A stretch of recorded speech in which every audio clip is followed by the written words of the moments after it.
Today is all about the Grave Robber.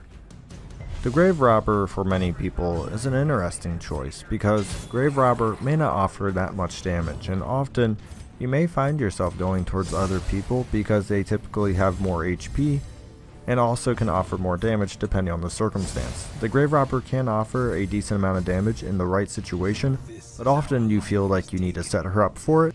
But we're going to look at where she can really accelerate, which lineups she's good in, and what other people you can pair her with. For her background, the Grave Robber is a versatile and nimble combatant, moving back and forth through the ranks with ease. She strikes without warning and retreats to the shadows, continuing her assault at range. If her throwing daggers and poison darts aren't getting the job done, she can return to melee, buffed and slinging her pickaxe. Her description's pretty good for the most part. She definitely likes to move around a lot, which certainly works with other individuals, which is also another strength we didn't exactly talk about. And right before we get to the skills, we need to see what base dodge, HP, speed, and damage we're talking about, so we're going to look at her weapon and her armor. A light coat is all the Grave Robber will wear. She favors mobility and dexterity over protection. Concealed within her garment are razor-sharp throwing daggers, and buckled to her back, a pickaxe. Exactly everything you see on the Grave Robber, and it kind of explains why the Grave Robber is so squishy, because she doesn't like to wear anything more than a light coat. Therefore, she's really not going to have a lot of protection or HP in the terms of the game.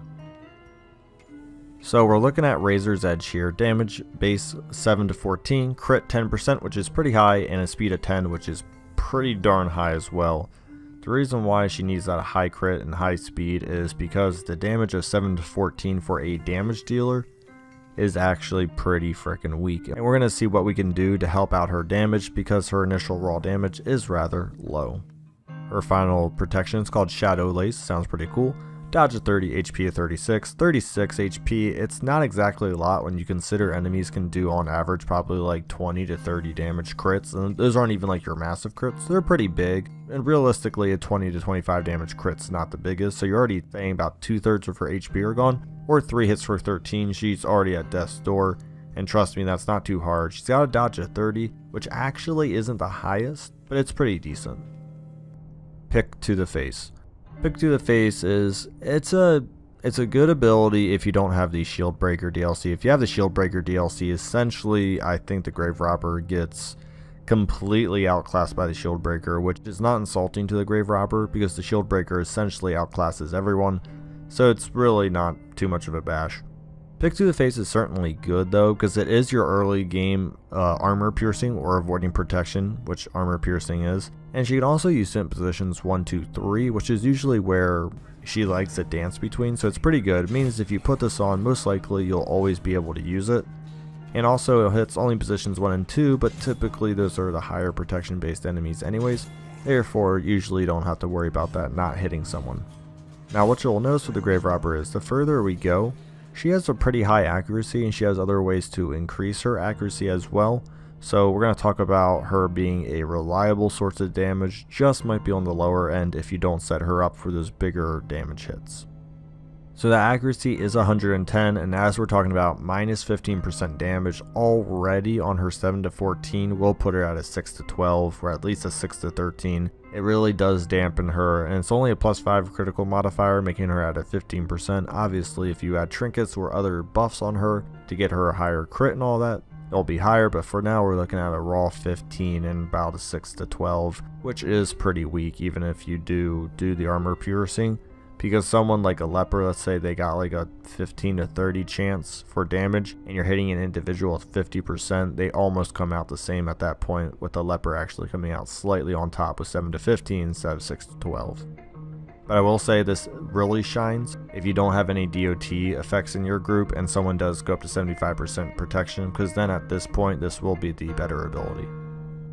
Lunge.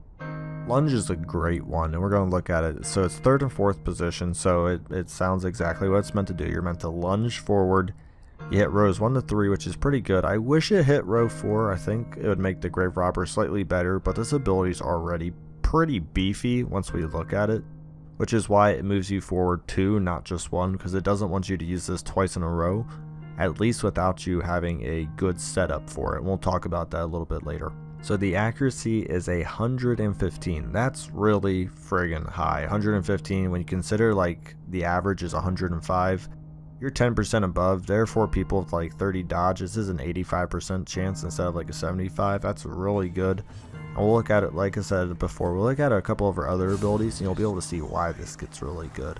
Damage modification of 40%. That will easily make this a like 10 to 19 hit damage. And if you give her any other type of damage, you can make these criticals, which is a plus 12 modifier, making it a 22% chance critical without any other items or buffs. That's a fifth of a chance to get a critical. 40% damage. This can easily do a 25-30 damage crit to the third position, which should almost one-shot it immediately.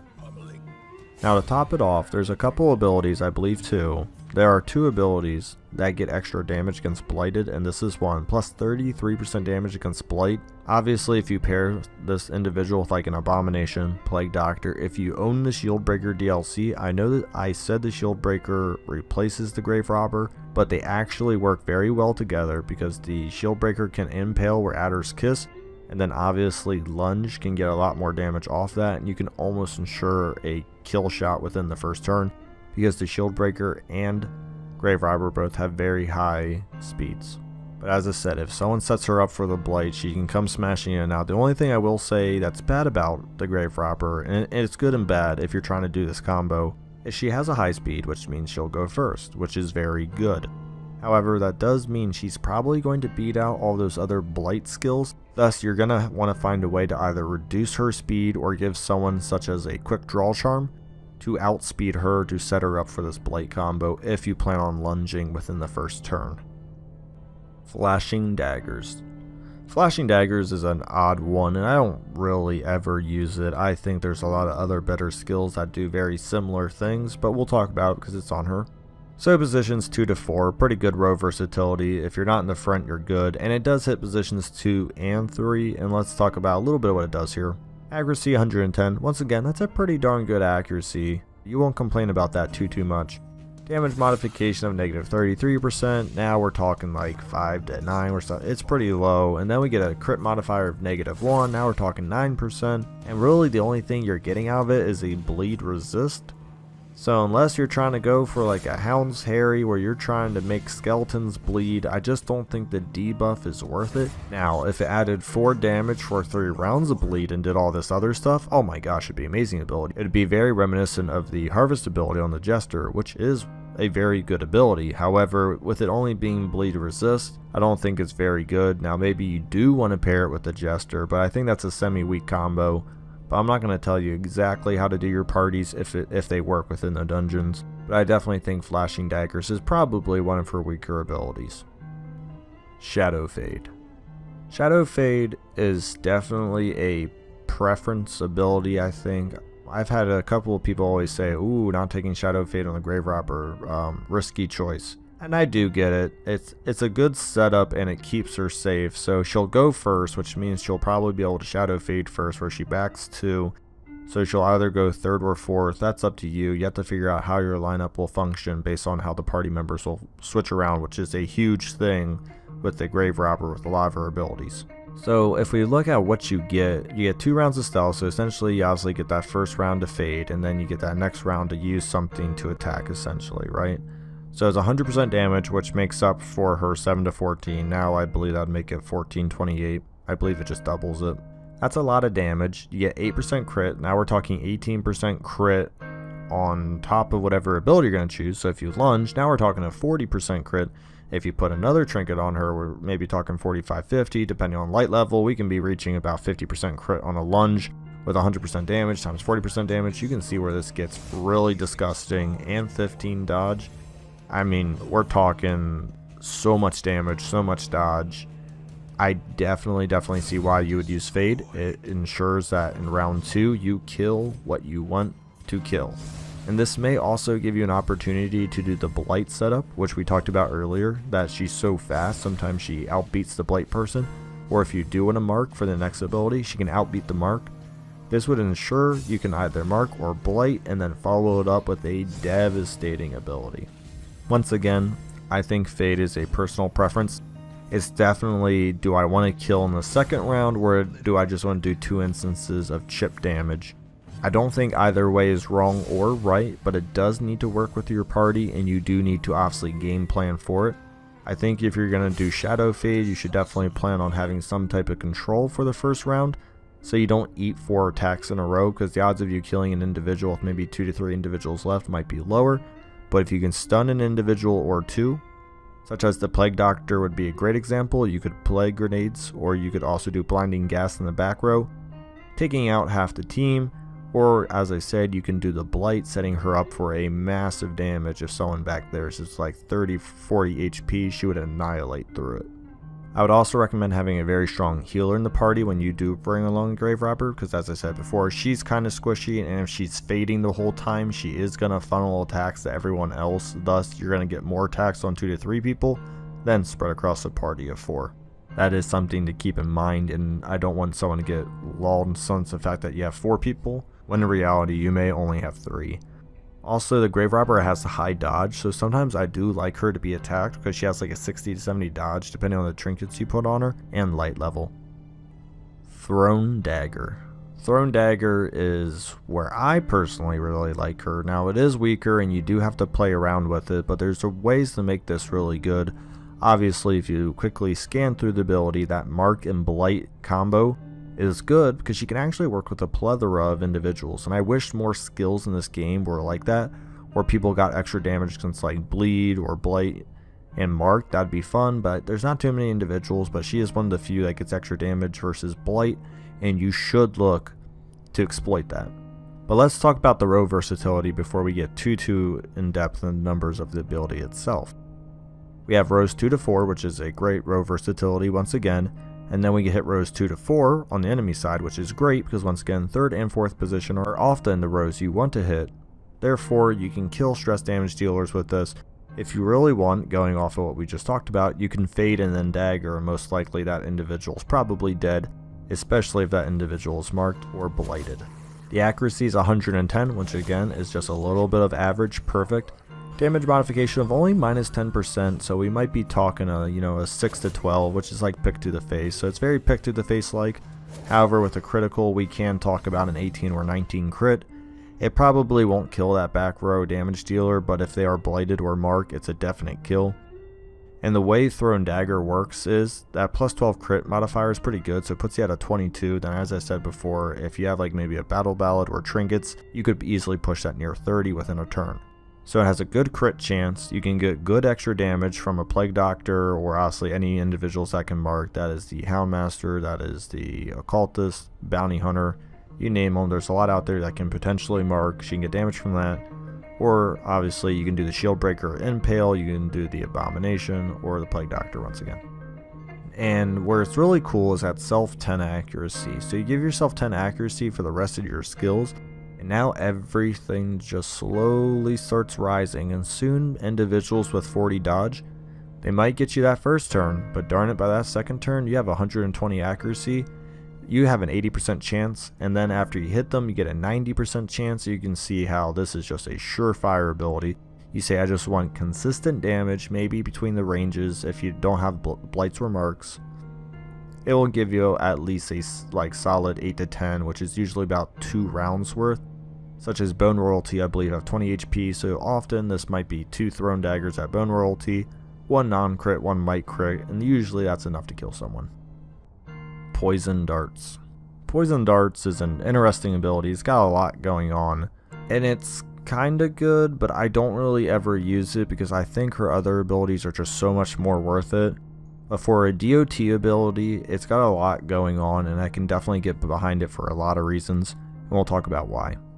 Row positioning 2 to 4, as you can see, the Grave Robber is really not meant to be front and center unless she's fading, hence why she also has the fade ability, so she can get out of the front, because that's not really where she belongs, unless you plan on just literally using pick to the face for the whole entire time, which I would heavily not recommend her for.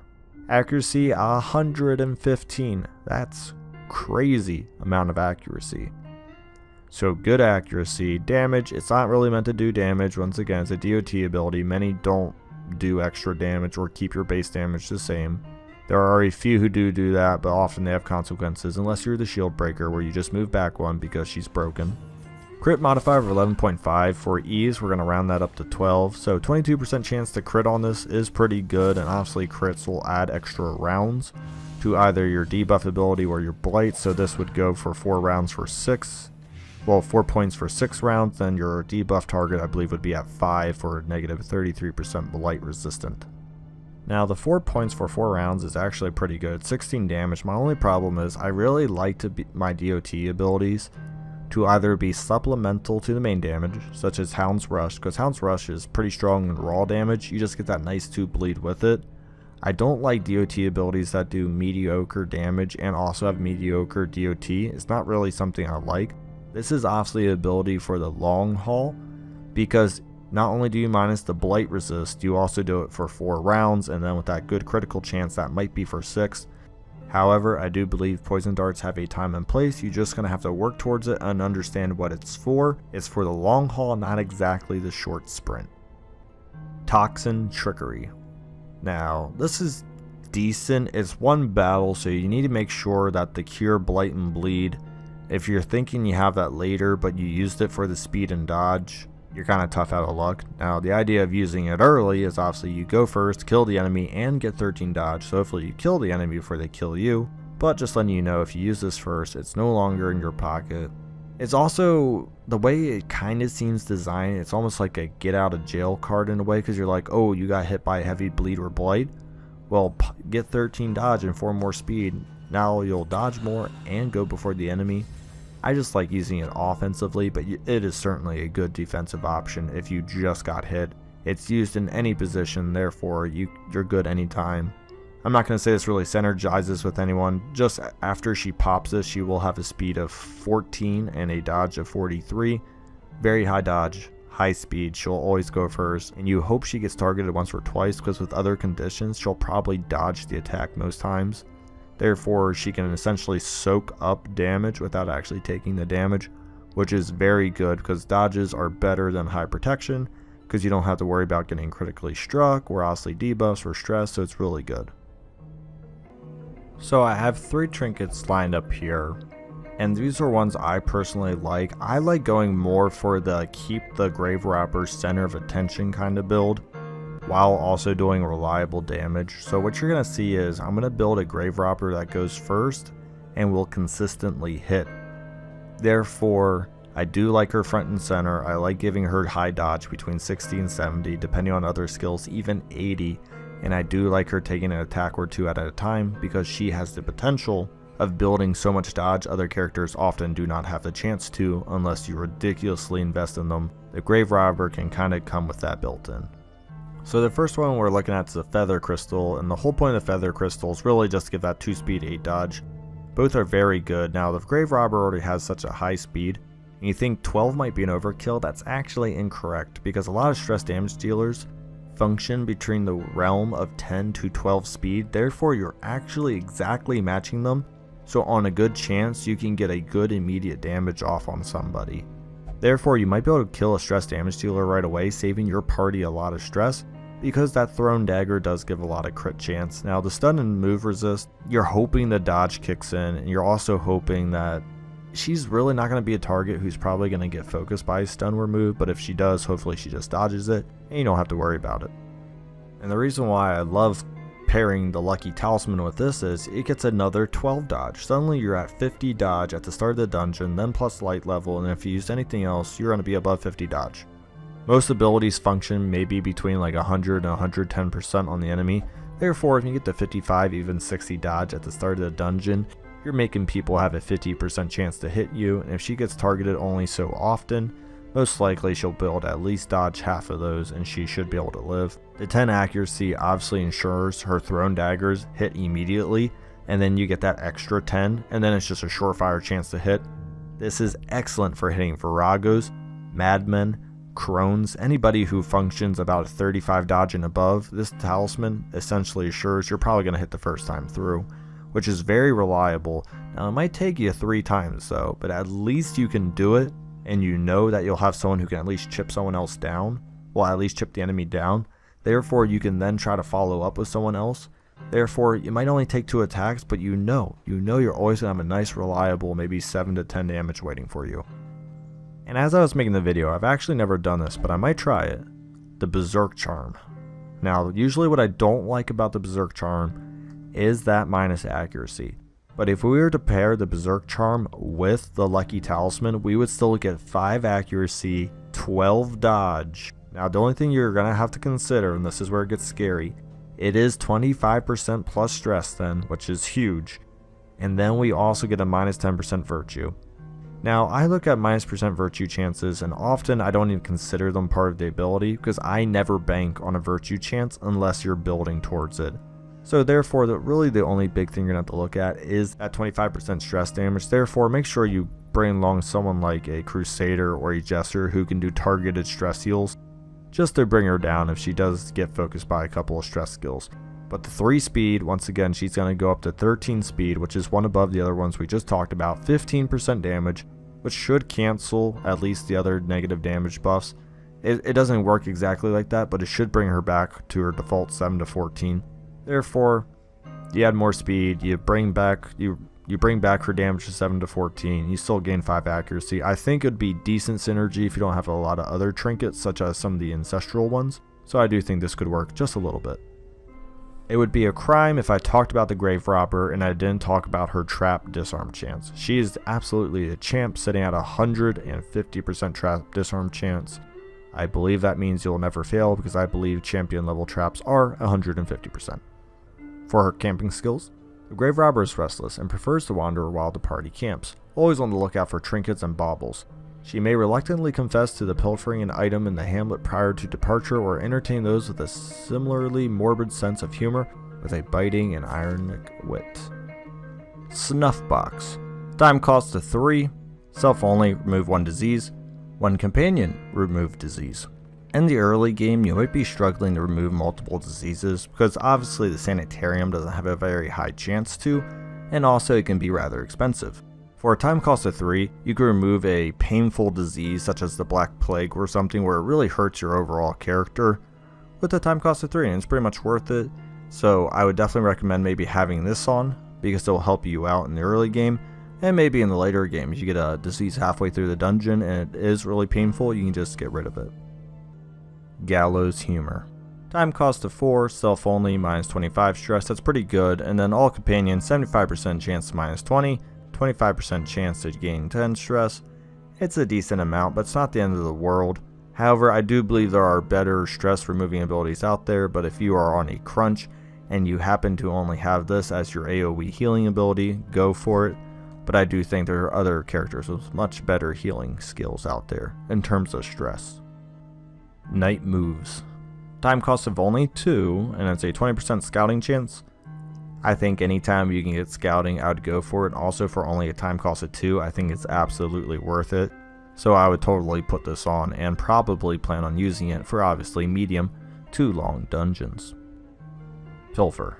Time cost of 1, produces a random supply item. I've done it before. Sometimes it's good. Sometimes you're like, I really didn't need an extra of that. It's more for fun kind of one, but it can maybe be useful if you get lucky and you get like an extra shovel or bandage, whatever you need for the dungeon. I know the Grave Robber can be somewhat a weaker class in terms of raw damage. She doesn't particularly have a strong DOT, and sadly her protection piercing does get outclassed by the shield breaker if you own the DLC.